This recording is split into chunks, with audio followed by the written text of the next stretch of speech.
E o PT, hein? E o Lula?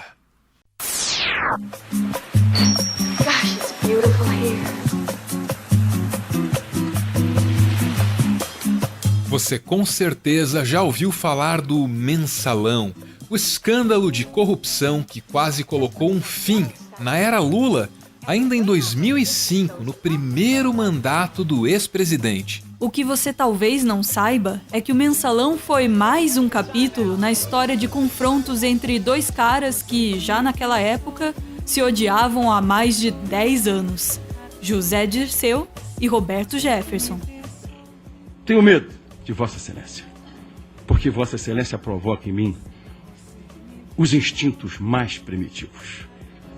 É uma história de traição e vingança que quase derrubou um governo. Isso na época em que a gente ainda achava essa história de derrubar governo uma coisa séria. Não, derrubar governo é banal, acontece todo dia. Você pode ver os dois nesse vídeo, durante um debate promovido pelo programa 25ª Hora. O encontro aconteceu em 1992. De barba, o José Dirceu, um dos fundadores do PT. Ele fazia parte da CPI que investigava os negócios do PC Farias, o tesoureiro da campanha de Fernando Collor de Mello. De cabelos longos e muito antes de passar por uma cirurgia de redução do estômago em 2000, Roberto Jefferson, que liderava no Congresso a tropa de choque em defesa de Collor. Como fica o presidente Collor? Sentado na cadeira dele e achando graça dessa baboseira toda, como o Brasil vai rir dentro de mais alguns dias. Foi ali que tudo começou. E é bom você lembrar que o Collor tinha derrotado o Lula no segundo turno da eleição de 89. Os dois voltaram a se enfrentar na CPI dos Anões do Orçamento em 1993 e nos bastidores da eleição de 1994. Bem antes disso, no início dos anos 80, o Roberto Jefferson fez fama como o advogado dos pobres em O Povo na TV, um programa de baixarias transmitido na antiga TVS. Para você ter uma ideia do gabarito da coisa, nesse programa tinha até o Sérgio Malandro. O Povo na TV era uma espécie de programa do Ratinho de hoje em dia. E o Roberto Jefferson fazia o papel assim do advogado barraqueiro. Talvez tenha sido nessa época que ele desenvolveu o estilo teatral que o fez famoso durante o Mensalão.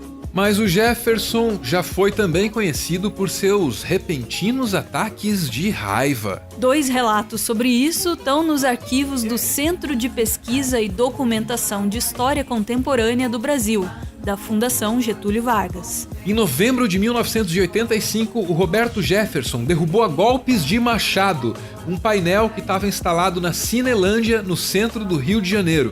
Ele fez isso porque o painel incluía ele como ausente na lista de votação dos deputados federais fluminenses sobre um projeto que concedia anistia aos civis e militares caçados pelo regime militar. Esse episódio foi o início de uma série de atitudes que o fizeram conhecido pela virulência física e verbal. Em fevereiro de 1988, o Roberto Jefferson foi acusado de ter ido armado para o recinto da Constituinte, com o objetivo assim de resolver desavenças com o deputado Jorge Wecked, do PMDB do Rio Grande do Sul. O Wecked ameaçava divulgar uma lista de pessoas envolvidas em irregularidades na Companhia Brasileira de Alimentos, a Cobal. Já José Dirceu começou sua carreira política como militante do movimento estudantil, durante a ditadura militar.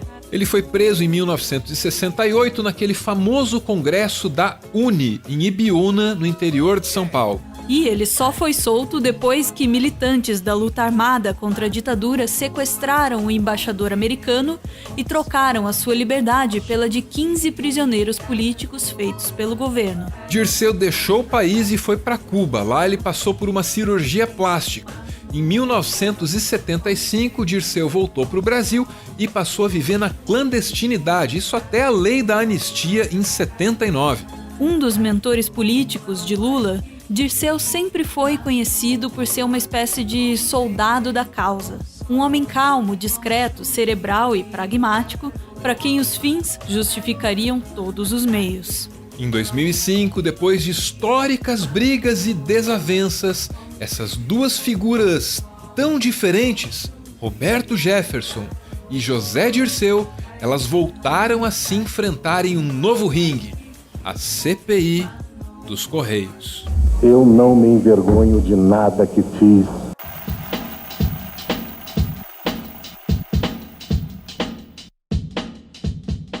A história do Mensalão começa com esse cara aí, Maurício Marinho. Em 2005, ele chefiava o Departamento de Contratação e Administração de Material dos Correios. Com uma câmera escondida, ele foi flagrado pedindo propina para empresários que queriam participar de uma licitação. O valor que o vídeo mostra ele recebendo nem era tão alto assim, R$3.000. Maurício Marinho era uma indicação de segundo escalão do Roberto Jefferson, presidente do PTB. E é aqui que eu fico com uma dúvida. Por que o Roberto Jefferson, que é do PTB, estava indicando gente para participar do governo Lula, do PT? O que é que tinha a ver? É que antes da eleição de 2002, Lula e o PT tinham tentado chegar à presidência outras 3 vezes, coligados apenas com partidos de esquerda. Em 2002, eles mudaram a estratégia. Eles entenderam que não apenas para se eleger, mas para governar no sistema político brasileiro, precisavam ampliar essas alianças. José Dirceu foi o principal articulador desses pactos com partidos conservadores, que incluíam o PTB de Roberto Jefferson. Depois da eleição, Dirceu assumiu a chefia da Casa Civil de Lula e apostou que poderia sentar na mesma mesa e dividir a administração do Estado com seu rival de mais de uma década. O empresariado, os partidos políticos, as Forças Armadas e os trabalhadores estão unidos. O resultado da gravação sobre a propina nos Correios veio à tona pela primeira vez em uma reportagem da revista Veja. Foi em maio de 2005. Poucos dias depois, a Veja fez uma nova denúncia de corrupção no segundo escalão do governo, mais uma vez envolvendo Roberto Jefferson. Dessa vez ele era acusado de cobrar uma mesada de R$400 mil do Lídio Duarte, que presidia o Instituto de Resseguros do Brasil. As duas denúncias convenceram Jefferson de que ele estava sendo vítima de uma operação de destruição vinda de dentro do governo e chefiada pelo seu desafeto José Dirceu. E o Roberto Jefferson, que nunca foi de guardar o rancor na geladeira, saiu atirando. Ele tirou o pino da granada numa entrevista que deu ao jornal Folha de São Paulo, publicada no dia 6 de junho de 2005. Nessa entrevista, o presidente do PTB criou a expressão mensalão para se referir a uma suposta mesada fixa de R$30 mil. Ela era paga mensalmente para deputados do PL e do PP, o Partido Progressista. E claro, os deputados que recebiam isso ficavam obrigados a votar de acordo com os interesses do governo Lula. Nessa mesma entrevista, Jefferson inocenta Lula. Ele acusa principalmente o então tesoureiro do PT, Delúbio Soares. O que segue é o texto publicado pela Folha de São Paulo. Jefferson diz: no princípio deste ano, em 2 conversas com o presidente Lula, na presença do ministro Valfrido, do líder Arlindo Quinaglia, do ministro Aldo Rebelo e do ministro José Dirceu, eu disse ao presidente: presidente, o Delúbio vai botar uma dinamite na sua cadeira. Ele continua dando mensalão aos deputados. Que mensalão? Perguntou o presidente. Aí eu expliquei ao presidente. Ao que o repórter da Folha então pergunta: qual foi a reação dele? E Jefferson responde: o presidente Lula chorou, falou: não é possível isso, e chorou. Eu falei: é possível sim, presidente. Depois, em depoimento à CPI dos Correios, que passou a investigar o mensalão, Jefferson afirmou que José Dirceu era o chefe do esquema. E a versão continuou mudando. Primeiro era o Delúbio, depois era o José Dirceu e mais tarde a defesa do Roberto Jefferson mudou a tese novamente e passou a argumentar que o Lula sabia de tudo. O mensalão, nos moldes definidos por Roberto Jefferson como uma mesada mensal dada aos deputados, nunca teve sua existência comprovada. Em junho de 2005, ele precisava de uma declaração de impacto que pegasse a imprensa e a opinião pública pelo colarinho. o termo mensalão caiu como uma luva, funcionou. Uma palavra midiática que grudou no imaginário popular. Mas o fato de não existir uma mesada mensal, uma mesada fixa, não significa que o PT e os partidos aliados não tenham metido a mão no jarro. Meteram sim.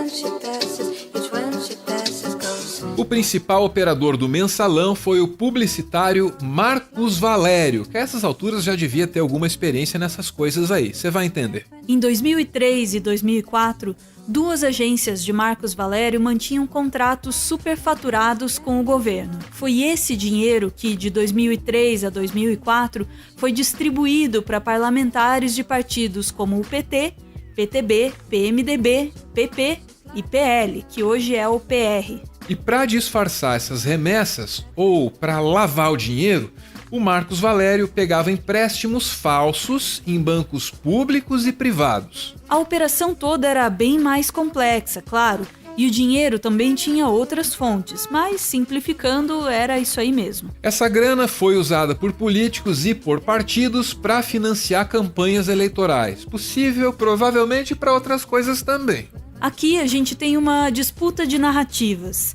Quem não gosta do PT diz que o mensalão foi uma descarada forma de comprar apoio dentro do Congresso. E quem gosta do PT diz que o mensalão foi só caixa 2, dinheiro não contabilizado de campanha usado para quitar um acordo feito entre os partidos em 2002, quando o PT estava alargando as suas alianças para além daquela esquerda em que ele reinava soberano. Os próprios juízes do Supremo Tribunal Federal, quando finalmente julgaram o mensalão em 2012, se dividiram sobre isso. O mensalão não foi uma invenção do PT. Hoje a gente já sabe que um esquema muito parecido existia em Minas Gerais, desde 1998 no governo de Eduardo Azeredo, do PSDB. E adivinha quem era o operador financeiro desse negócio, hein?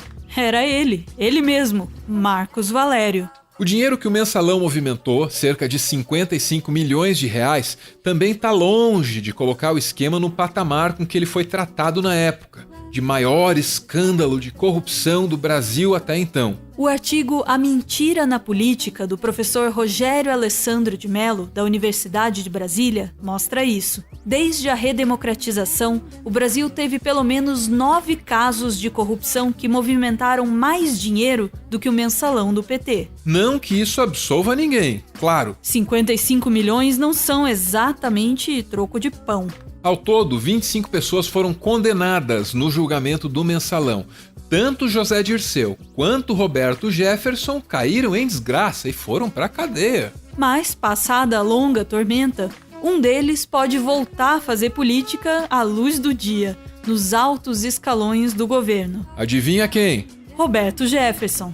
Ele voltou à presidência do PTB e, em 2018, no governo Temer, negociou a indicação da filha dele, a Cristiane Brasil, para ministra do Trabalho. Um parênteses, a moça não chegou a assumir, mas isso não tem nada a ver com as tretas do passado do pai dela. Quando a nomeação da filha foi confirmada pelo então presidente Temer, Jefferson chorou, ficou emocionado. Orgulho.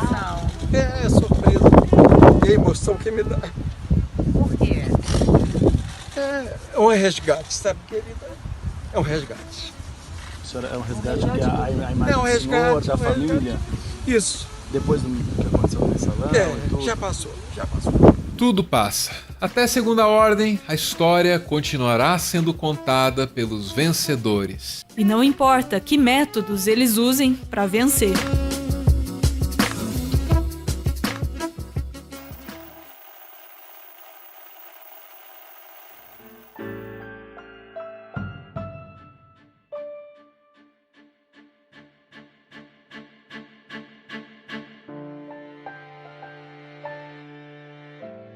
Muito obrigado por ver esse vídeo até o final. O vídeo que você acabou de assistir teve o roteiro feito pelo Sandoval Mateus. Muito obrigado, Sandoval. Já a edição ficou por conta do Danilo Boros. Valeu, Danilo. Muito obrigado a todos que mantêm o Meteoro no ar. Nosso canal é mantido graças a uma campanha de financiamento coletivo. Quem participa aparece aqui no finalzinho para receber o nosso agradecimento. Muito obrigado, Luigi e Giovana. Giovana, a mensagem que segue é do Luigi e é para você. Diz ele: me desculpe por toda a complicação de sair do Brasil para vir para a Suécia fazer doutorado. Sei que nossa relação deu uma balançada, mas estou voltando para os seus braços e sei que é aí que eu quero ficar, pois eu tenho certeza que eu te amo. Beijo, gente. Valeu!